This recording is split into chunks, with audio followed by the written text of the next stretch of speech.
রব্বি হাবলি ইয়া উম্মতি, আমার উম্মতকে বাঁচাও। আপনি একটু চিন্তা করেন, ওই নবী আপনার জন্য কাঁদে যেই নবী বলেছেন তুমি সালাত পড়ো কিন্তু তুমি সালাত আদায় করো না।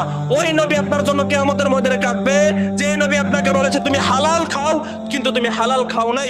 আপনি দেখেন তায়েফের ময়দানে আল্লাহর নবী যখন দিন কায়েম করার জন্য তায়েফের ময়দানে যুদ্ধ করেছিলেন, যেই নবী তায়েফের ময়দানে দাঁত মোবারক শহীদ করেছেন দিনের জন্য, আপনার আমার দাঁত ওই নবীর থেকে দামি নয়। রাসূল সাল্লাল্লাহু আলাইহি সাল্লাম যখন নামাজের সিজদায় যাইতেন আল্লাহর নবীর ঘাড়ের মধ্যে মরা উটের অজুরে চাপায় দিতেন। আল্লাহর কসম করে বলি আপনার আমার ঘাড় আল্লাহর নবীর থেকে দামি নয়। যেই নবীর ঘাড়ের মধ্যে মরা উটের অজুরে চাপায় দিছে, যেই নবীর দাঁত ভাঙা তায়েফের ময়দান রক্তাক্ত হয়ে গিয়েছে, শুধু কিসের জন্য?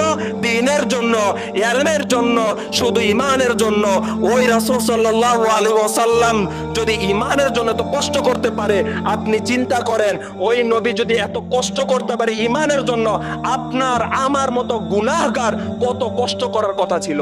আমরা কি করেছি? করি নাই। এখন আমি অনেককে ডাক দেই নামাজের সময় হলে যে ভাই আসো মসজিদে আসো, সে এমন ভাবে তাকায় যেন আমার মনে হয় যে আমি তার কাছে পাওনা টাকা চাইছি, যে ভাই তোমার কাছে পাওনা টাকা, তুমি আমাকে টাকাটা দাও। সে এমন একটা অঙ্গভঙ্গি আমাকে দেখিয়ে দেয়।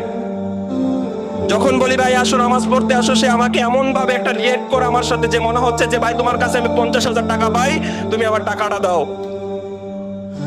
এমন মনে হয় না? আপনারা কাউকে নামাজের কথা বইলা দেখেন সে কি করে, কাউকে হালাল হারামের কথা বলে দেখেন সে কি করে আপনার সাথে।